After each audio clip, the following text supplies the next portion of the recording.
Hello po mga ka-viewers! Welcome po ulit sa ating YouTube channel. Mayroon po tayong isang 32 inches ditong TCL. Ang problema po niya ay walang power. Try natin gawin para makadagdag sa ating kalaman. Okay? Tara gawin na natin. Okay, buksan natin para makita natin kung anong problema niya.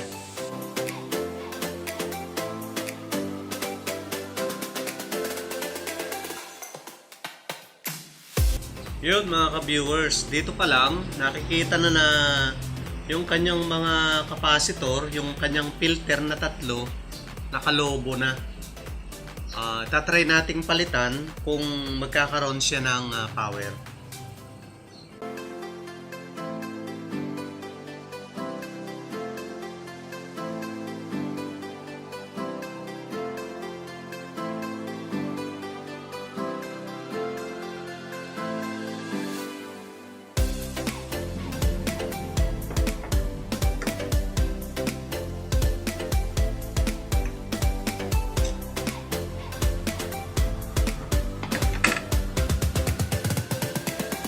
Dalawang 1,000, medyo nakalobo na siya. 1,000, 16 volts.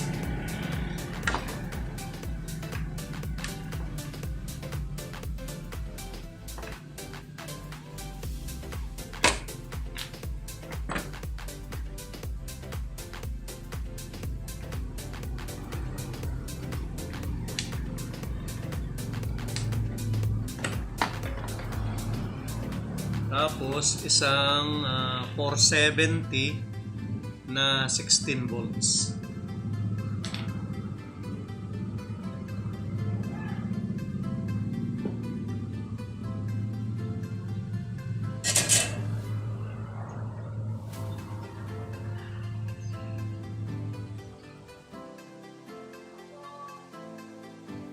Okay, kuha tayo ng piyesa mga ka-viewers. Okay, lagyan na natin siya ng capacitor. Mas maganda ka viewers kung ang ipapalit natin capacitor ay katulad din nung kanyang original para hindi magka-problema yung board. Tulad din ng original niya kung 1000/16, ganun din ang ilalagay. Siguraduhin nyo lang na tama yung polarity para hindi siya pumutok. Kasi pagka nagkabaliktad yung kanyang capacitor, pumuputok siya.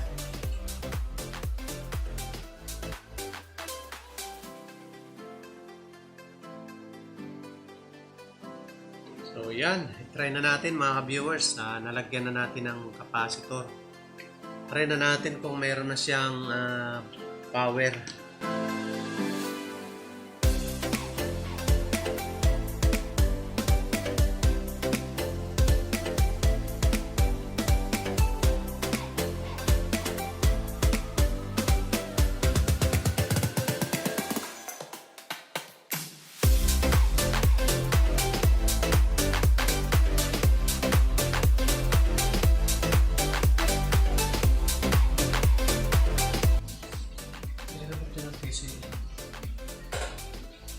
Yan mga ka-viewers, kumana na. May power na siya mga ka-viewers. Ayan. So yun mga ka-viewers, ang naging problema lang ng TV na to ay dalawang capacitor. Dalawang 1,000 tsaka isang 470 na 16 volts. Yun lang ang naging problema niya ka-viewers. Sana nakadagdag sa inyong kaalaman. Salamat! Bye-bye!